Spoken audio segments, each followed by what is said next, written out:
Un saludo cordial en el nombre maravilloso de nuestro Señor Jesucristo. Les saluda el pastor José Luis Fuentes, esta vez para introducirnos en la lección número 5 de la materia de soteriología. Y los temas que se tocarán en esta ocasión son la liberación, la salvación y la santificación. La liberación. Empezamos diciendo que ser libre no es hacer lo que le venga en gana, sino lo que se debe de hacer. Un hombre libre es un hombre que se entrega al buen camino, que pudiendo hacer lo malo, tiene la libertad para no hacerlo. Segunda de Corintios capítulo 3, verso 17 cita: Ahora bien, el Señor es el Espíritu, y donde está el Espíritu del Señor, allí hay libertad. Liberación denota libertad y desatar. Esas dos palabras, libertad y desatar. Esto se hace por la muerte y resurrección de nuestro Señor Jesucristo y la proclamación de esta verdad consignada en la palabra de Dios. Es decir, que se ha de predicar el Evangelio cuando el mensaje de la palabra del Señor llega a las vidas. Los creyentes somos libertados del cautiverio mental, emocional, físico y espiritual, a los cuales nos tenía sometido Satanás. Vamos a desglosar estos puntos que acabamos de citar. Cautiverio mental. Efesios capítulo 4, 17 nos dice que andábamos en la vanidad de nuestra mente, cautivos a la vanidad de nuestra mente. Esto implica que la persona que no tiene a Cristo, su mente está cerrada. Por eso no puede entender la palabra del Señor. Hay muros espirituales que el enemigo ha puesto y que esto se derribará solamente por el poder del Espíritu Santo y la palabra. También la palabra del Señor nos dice: renovaos en el espíritu de vuestra mente. Es decir, que el Espíritu Santo hace una renovación en la mente. Alguien dijo: el día que cambies la manera de pensar, cambiará tu manera de vivir. Cautiverio emocional. Isaías 6, 1 al 3 dice: el Espíritu me ha enviado a predicar buenas nuevas a los abatidos, a los quebrantados de corazón. Lucas 4, 18 dice: el Espíritu está sobre mí y me ha enviado a predicar libertad sobre los cautivos. Toda atadura emocional, también Cristo vino a desatar esas ataduras, a romperlas para que haya libertad emocional. Cautiverio físico. Isaías 53 dice que Él llevó nuestras enfermedades, nuestros dolores. El cautiverio espiritual. San Marcos 5, 1 al 15 nos relata la historia del endemoniado que vivía en Gadara, llamado Gadareno, y cómo Jesús lo liberó y quedó libre ese hombre. También la palabra del Señor dice: será quitada el botín al valiente y rescatado el cautivo. Hay mucha gente en este tiempo que anda poseídos por espíritus, y aún de esos espíritus Cristo tiene poder para liberarlos. Hoy en día es común hablar del evangelio de prosperidad, enfocándose más en lo material. Se dice la liberación financiera. Lo cierto es que Jesucristo trajo un mensaje de liberación y en consecuencia de prosperidad. Pero eso tiene un orden, es decir, que Dios lo primero que hace es dar la libertad espiritual, es decir, restaurar aquella comunión que Adán tenía con Dios a un principio. Y eso se hace cuando el Espíritu Santo se conecta con el espíritu del hombre. Y es por allí que empieza la verdadera libertad y la verdadera prosperidad en consecuencia. Una vez que el hombre tiene la conexión con el Espíritu Santo, la palabra de Dios va renovando la mente, sacando todo concepto y doctrina humana que no está en armonía con la voluntad de Dios. Luego el Espíritu Santo, junto con la palabra de Dios, afecta el alma, que es el asiento de nuestras emociones. Es por el alma que se manifiestan nuestras tristezas y alegrías. Una vez que el Espíritu Santo tiene conexión con el alma, sana las heridas, esas heridas del alma. El que no podía perdonar, ahora puede perdonar. El que tenía raíz de amargura por algunos sucesos que le hayan acontecido en su vida, ahora puede salir de esas raíces de amargura que estaban bien profundas, porque las raíces son algo bien profundas, pero pueden salir por obra del Espíritu Santo. Y eso no concluye allí, sino que la presencia de Dios afecta nuestro cuerpo. Y en muchos casos hay sanidades y milagros, bendiciones materiales y también en lo financiero. Es decir, hay una completa libertad. Es de allí que es el orden bíblico. Primero lo espiritual. Qué bueno es saber que Cristo rompió toda atadura y nos hizo libres para toda bendición. Gloria a Jesús. También es bueno aclarar que la liberación completa o restauración de nuestro cuerpo será en el día del arrebatamiento, donde nuestro cuerpo será transformado de este cuerpo mortal a un cuerpo inmortal, de este cuerpo corruptible a un cuerpo incorruptible. Mientras tanto, el cuerpo que tenemos enferma, adolece, y no dudamos que en muchas enfermedades del cuerpo Dios nos pueda sanar, pero otras estarán presentes hasta el día que nos iremos con Cristo. Apocalipsis capítulo 21 versos 4 dice de la siguiente manera: y enjugará Dios toda lágrima de los ojos de ellos, y ya no habrá muerte, ni habrá más llanto, ni clamor, ni dolor, porque las primeras cosas pasaron. Continuamos y tocaremos el tema de la salvación. No pudiera empezar este tema sin antes dejar en claro que Dios es un Dios de salvación. Y la salvación no solo es para algunos, sino para con todos. Es decir, que en el plan de la salvación, de la salvación está incluida toda la raza humana. Y que Cristo Jesús murió no solo por algunos, sino por todos. ¿Que hay una elección para la iglesia desde antes de la fundación del mundo? Claro que sí. Pero la elección no significa siempre ser salvos, o salvos siempre salvos, como algunos lo llaman. Dios llamó a Judas, lo eligió para salvación, pero Judas lo despreció. La salvación está solamente en Cristo, es decir, permaneciendo en Cristo.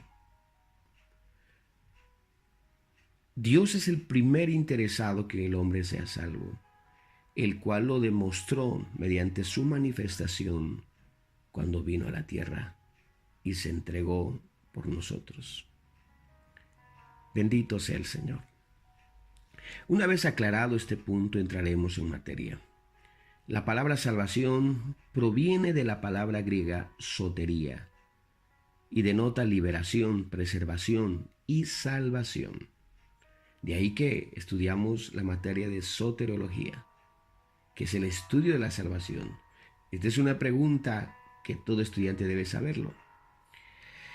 La salvación se usa en el Nuevo Testamento para significar la liberación en lo material y temporal. Cuando hablamos de este punto, estamos hablando de que el Señor nos salva de peligros, de aprehensiones, de sufrimientos y de enfermedades.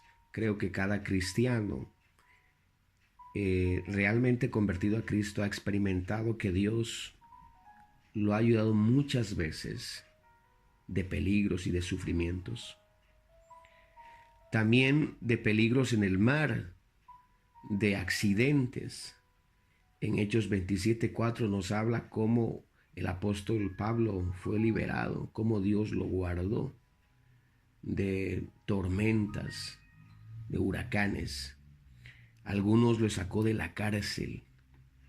A Noé, en la palabra del Señor, lo libró del diluvio, de enfermedades. Es decir, que en esta vida presente podemos experimentar muchas de estas liberaciones que hemos citado. Liberación espiritual y eterna. Hay otra liberación espiritual y eterna. Aquí la salvación implica un hecho que ya somos salvos. La palabra del Señor dice Efesios 2:8, por gracia sois salvos. Habla en tiempo presente. No es que seremos, ya somos salvos.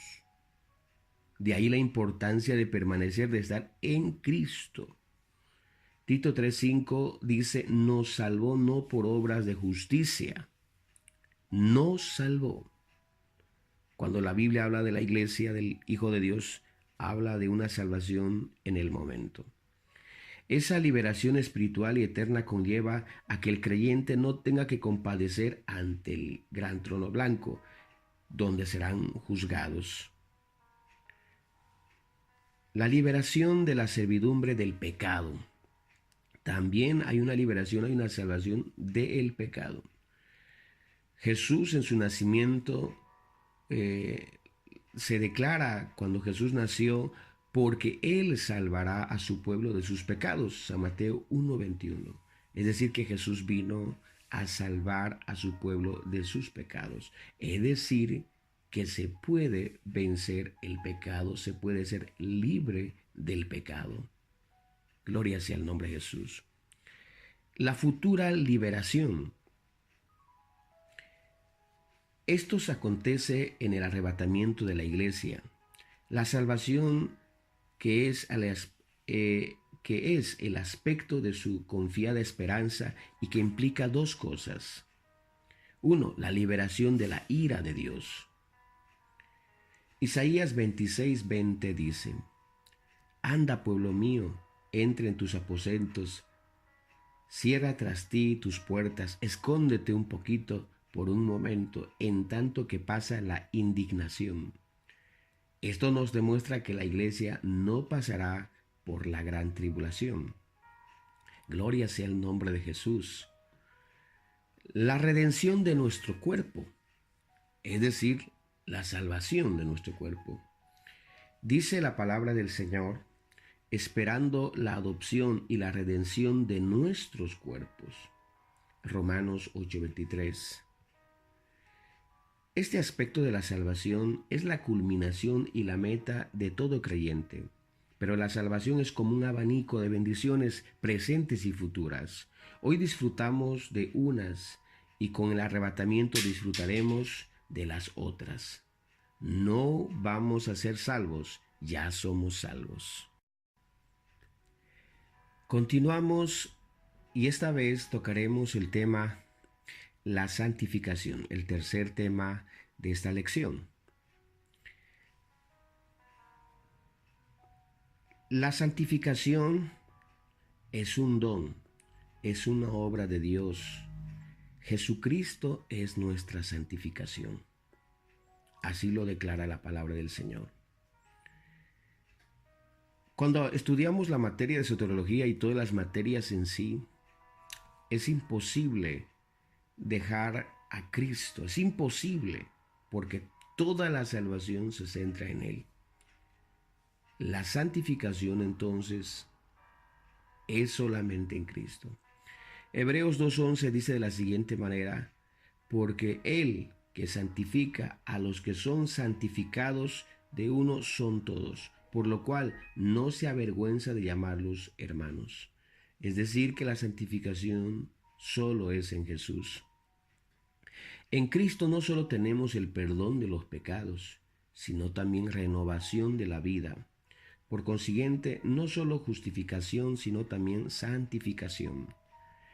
De la misma manera que por nuestras obras no podemos merecer la salvación, tampoco podemos santificarnos mediante nuestros propios esfuerzos. Es Dios quien purifica nuestros corazones por la fe. Primera de Corintios 1:30 habla referente a esto, 6:11, Primera de Tesalonicenses 5:23. Y citaremos un texto. Y dice de la siguiente manera: y el mismo Dios de paz os santifique por completo. Todo vuestro ser, espíritu, alma y cuerpo, sean guardados irreprensible para la venida de nuestro Señor Jesucristo. Fiel es el que os llama, el cual también lo hará. ¿Cómo podemos mantenernos santos? Esa es la pregunta. El Señor nos ha hecho santos, pero para mantenernos santos.